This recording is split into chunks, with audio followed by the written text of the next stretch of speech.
Hello. Hi, Hi. everyone, and welcome to Wow Live. It's our regular appointment, usually on Friday afternoon, or midday, lunch break, hopefully, for many of you. Uh, and that's a time where we get together and just take the time to look at science from a point of view where we can marvel about things and just realize how what is there, and we have some wonderful guests all the time, and this is also thanks to our collaboration with Baby Lab at Essex University, but then also all our collaborations with other universities, and in this case, Ellie, she's based at the CBCD at Birkbeck College, University of London, and so we're really excited and happy to have you here, Ellie. Welcome. Thank you. Yeah, it's nice to be here. Thanks for having me. Yeah, it's time goes by so quickly, and it's so strange. We used to meet up in an actual place, like actual physical people meeting, and that's long gone now. But it's such a wonderful thing to be able to do that uh, over Facebook now, and to share this with all our audience. So thank you everyone for joining today. And so today you're here to tell us a little bit about your Teach Bright Evolution app. Could you tell us a little bit? Yeah, of course. So kind of the Teach Bright project is, as Sylvia mentioned, all about developing a tool in the form of an app, which can be used to kind of, I guess, improve the communication in a way between parents and researchers. So it's kind of all about creating this tool as an app that can be used kind of as for a two-way kind of information sharing between us and parents. Yeah, I mean, I can tell you Because more, but as a brief overview, that's kind of what it's all yeah, about. no, and that's really what's missing out there, right? Because we have the world of academia that has, there are lots of things that are very interesting from a theoretical point of view that can be really exciting, and it's very important to pursue that kind of science as well. But there is also a side of science that really is very aware of the mission of producing something that's useful for people, and then and I guess that's what we are all kind of trying to work on. And in order to know what's useful for people, you need to talk to people. Yeah, that's exactly right. Yeah. And so building that bridge, building that that communication line, um, it's really something extremely precious, and it has its challenges. So thank you for putting all your brain power to the service of it, because it's yeah, it's really important.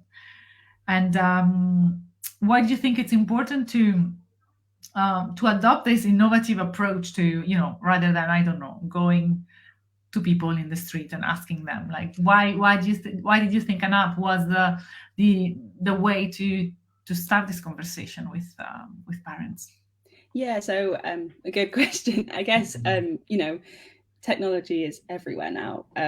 Not everybody, but most people have access to at least a mobile phone or a tablet or a laptop. It's people use it, and people use it, spend a lot of time using it.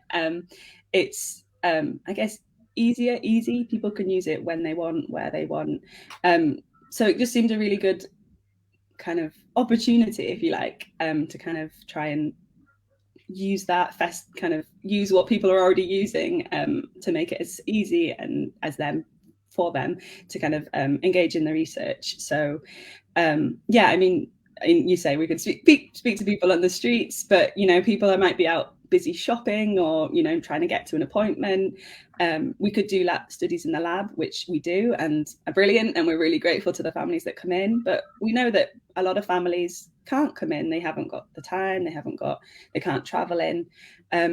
So this is kind of a way of taking the research and taking this tool to parents for them to use in the most convenient way for you as parents. And it just, yeah, like I say, technology is so widespread, it just seems like a great opportunity to try and use that. Absolutely. There is also an element of fun or ease at using, our devices. It definitely feels more, in a way, there is an element of entertainment, of something nice, of something relaxing that I'm doing, rather than having to go out, take it to you with a pram, and like I think it's a really excellent way of reaching parents. And I love the fact that your question is why, what is it that your baby enjoys? Finally, somebody that asks a good question. It sounds very different from, so what is your child able to do at this age? What is it your child, what has he achieved yet? Or what does he like? What does she enjoy? I think it's a really lovely question to ask. Yeah, good. Thank you. Yeah. And why is that important? Why is that important for a scientist? Because of course, when you have a one-to-one relationship, you to a person, it's quite important to know what they like. So for parents, it's important. But how is that important for a scientist to understand what do baby likes, different stages in different contexts? Yeah, another good question. Yeah, so I guess one thing is, like you kind of said, just to kind of reiterate, there's quite a lot of focus on what can baby do, and have they done this yet? Have they done that yet? And we know that development's hugely variable, and kids reach lots of different things at different stages, and that's perfectly kind of within the realms of what is we consider typical. And I think kind of that can actually add a lot of anxiety for parents if it's all about, well, is your baby doing this yet? Is your baby doing that yet? So one thing we really kind of wanted to do is take the focus off that, and because it's we know there's a huge variety in when children reach different stages. So then I guess why is it interesting for us to know what babies like? Well, again, babies might be able to do a particular activity if they're kind of shown how, but actually understanding more about what babies are actually interested in, what they're kind of, I don't know, choosing to engage in, if you like, is a useful tool for us, for a variety of reasons. But I guess it helps us to know what they are choosing to engage in, and what is more fun for them, which is helpful for us developing new activities, so we know the kind of activities that they enjoy. But also it kind of does tell us something interesting about their development, in what is it that babies are interested in at that particular stage of their development. At BabyBrains, we make a big deal about the fact that often the things that we have fun doing are exactly the things that our brain can gets us the information that our brain wants to process right now. Yeah. And it's ready to process. It's not a coincidence that babies adore doing the peekaboo game, right? And it's like so much fun for them. And they are so cute doing it that us as parents spend hours doing this, and even having fun doing that. When you think about it, it's like, what's going on? Yeah. But it's quite clever how our brain is wired up to make us like exactly the thing we need. So baby needs to learn about object permanence, for instance, about what's there, how it appears, how it disappears. Things still continue existing even when I don't see them. And that's a very fun way to work through all of this, and you need a lot of repetitions to figure it out. And so it's fantastic that it's fun.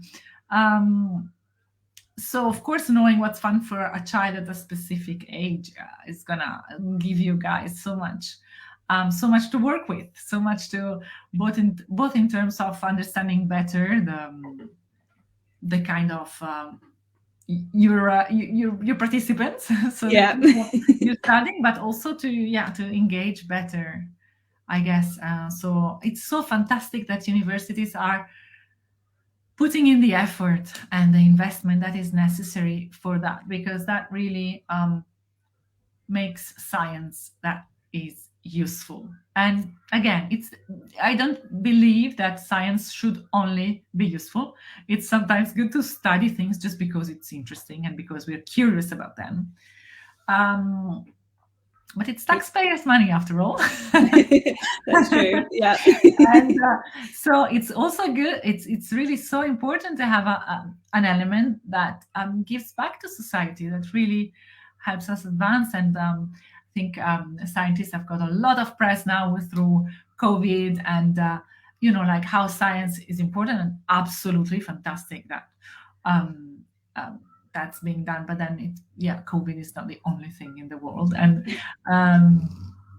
it's fantastic that scientists like you, like brilliant brains like you, can actually be applied to this really to this exchange between academia and society, and in particular parents in this case, because parents in the end, they are the first environment our children grow up in, right? Yeah. So they've got a huge power of doing things that can be really good or actually less so. Yeah. So, Like you say, the first, and also probably throughout life, the most kind of important primary caregiver for a baby. So yeah, like you say, huge power and huge influence over babies and children. yeah, so it's really reassuring, and it's really reassuring to think that this conversation between people who know a lot of things about babies and about what kind of environment is good for their development, get chatting with people that are actually on the job. So really, thank you so much. So this Teach by Bright project, we've been working on it together for a while. It's been, I think, 3 years. Am I, or 2? No, that sounds right. Yeah, I think 2 3 or 3. years. Yeah. I think it's 3 since we first started. Yeah. Yeah. So why did you guys think that was a good idea to team up with us? Okay. Yeah. Cool. So I mean, I guess there's a couple of reasons. First and foremost, you guys are the specialists in communicating science and to parents. That's kind of what you guys were all about, is the link between science and society. So as researchers starting off in trying to do that, I guess you guys are seemed a very good and brilliant choice to help with that, help advise with that, to help make things parent friendly and things. But and I guess the other point that I was going to make is that you guys have a great reach. You already have lots of connections with lots of families and parents. So I guess that was also, yeah. Hi everyone. So I guess just that experience and those links and the knowledge that you could bring about how to link science and with parents and kind of create that communication. Yeah, because I think it's something that coming from a research background, it's something that I really experienced so much, the frustration of the researcher that gets their paper out, and then maybe a journalist picks up on it and then reports on it on a newspaper, and then it's all wrong. It's all kind of, and there is a huge gap of communication, because of course poor journalists, they don't study psychology, experimental psychology, neuroscience, like it's they can't they just don't have the training to understand all the all the subtle differences. Yeah. and then so often what happens is that we get out something that's very different from what the researcher wanted to say. And conversely, the researcher has chosen a type of training and has a type of brain that works in being very careful with all the details. And so there is this difficulty in making a point that's understandable, clearly intelligible to somebody else. And it's really fantastic to see that there is an effort in this communication. And sometimes we need to team up. Sometimes, that's what's beautiful about human society, that everybody can do their bit. But it's really fantastic that university engage in this communication, because the power is with you guys. You know, and then somehow that knowledge needs to come out, but it needs to come out in a way that's packaged so that the journalists and then the parents understand it, understand the main points. Of course, they won't understand the degree of subtleties that scientists look into, because of course that's what you guys do. But it's fantastic to see that there is an effort in that respect. And it's been a fantastic to work together and see the project going forward, and that's where you guys following us come in, because you can do your bit as well. Yes, please. So would you like to maybe describe for parents that are following us what happens if, first of all, what they have to do? In the comments there is a link. You click on the link, and then what happens? Sure, yeah. So the currency that we have with the app is for parents of babies between 4 and 18 months old. So yeah, if you click on the app, on the link, sorry, it'll take you to a website which has kind of more information about the study, which you can read through. If you decide, yes, this sounds great, I want to sign up, you can click onto the consent form, and that's so that you're basically saying you agree to take part in the research and the data that we'll collect. And then the first stage that you'll then get to, it just follows through, is some questionnaires. And there's kind of 2 questionnaires that we'll ask you to fill out online.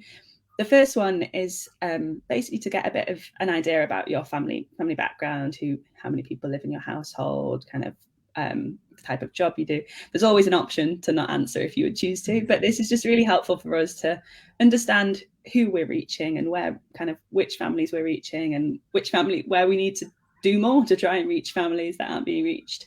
And it's all anonymized anyway, right? It's all anonymized, yeah. So sorry, I should say you get given an ID code, and that's your ID code, and on any data you give us is just saved with that ID code. So we don't know, we can't link it. You can be honest, because nobody will know that it's you.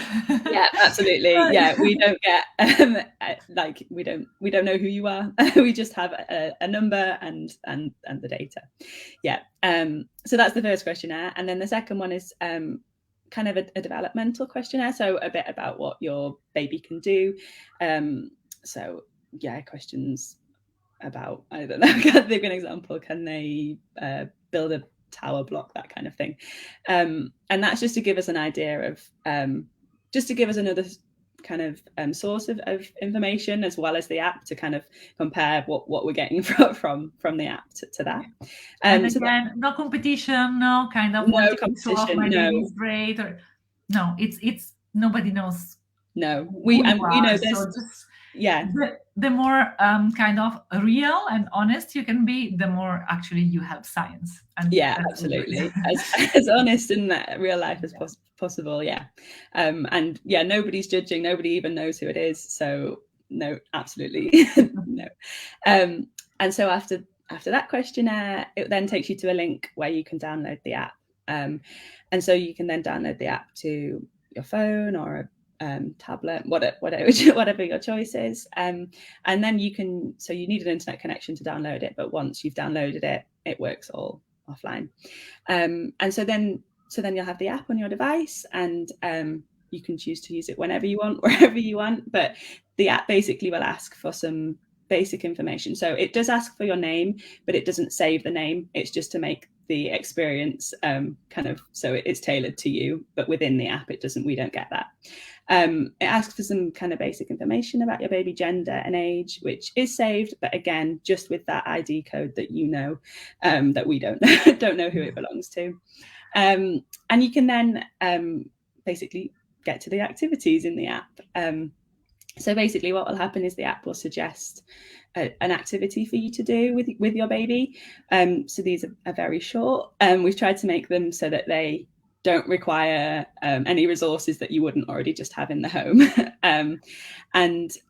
So, I mean, it varies. The tasks are really variable, but for instance, one of them is kind of draw a bullseye shape and show your baby it, and kind of see if they track it with their eyes. because that tells us something about what they're able to do. Some of them are kind of more like maybe demonstrate building a tower block to your baby and then give them a go. And it'll just continue to suggest activities, and you can stop at any time. But after each activity, it'll ask you 2 questions. So the first question, like Sylvia's mentioned, is kind of how much does baby enjoy the activity? And the second one is kind of more related to the task itself. So for instance, if it's that tower block one, did baby build the tower? Did baby try to build the tower? And you can kind of say whether they did it, tried to, or whether they're just not interested yet. And again, as honest as possible is brilliant for us. And yeah, it's not a problem if they're not doing it yet. They'll get there. They're just not interested at the moment.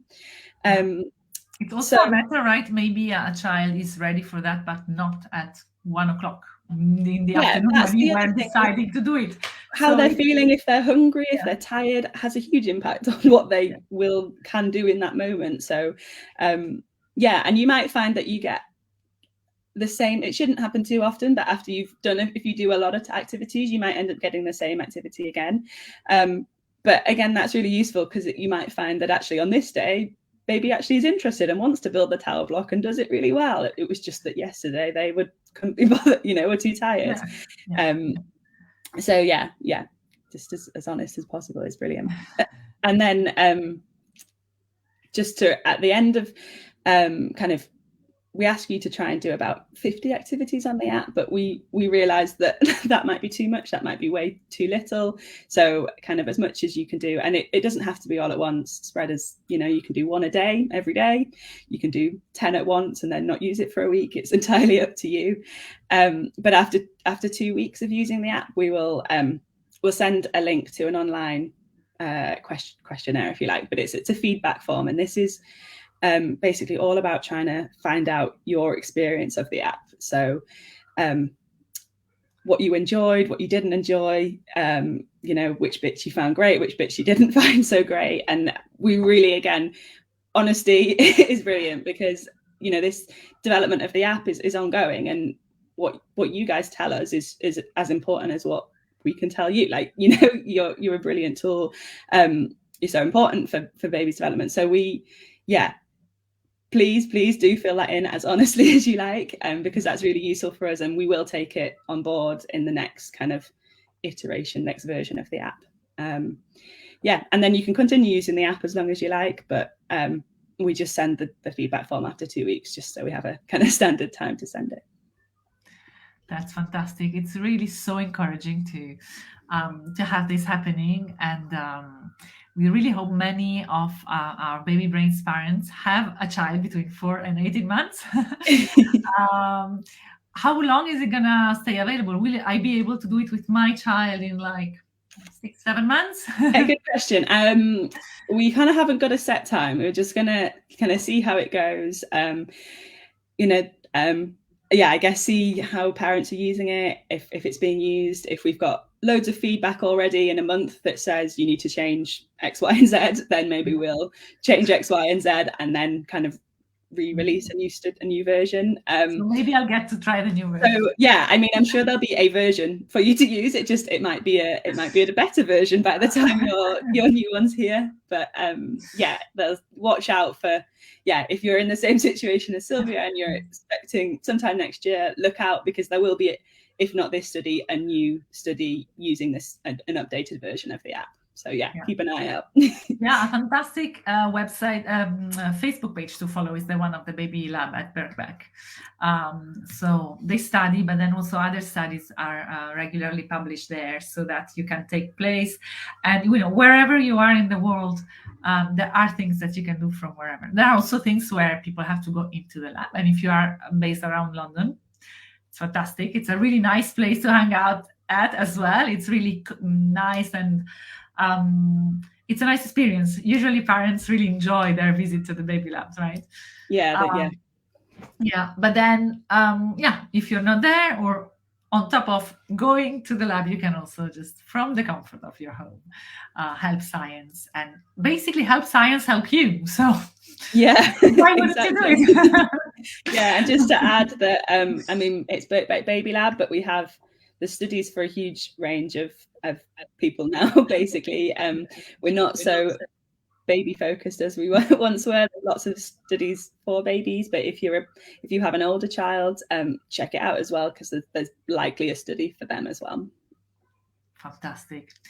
Ellie, thank you so very much for joining today. Thank you very much for all the work you've put towards the Teach Bright Evolution app, and for your commitment to do more of it in the future. That's really, really exciting. Thank you so much. Thanks for having me. Thank you so much. Have a lovely weekend. You too. Thank you. Bye-bye. Bye.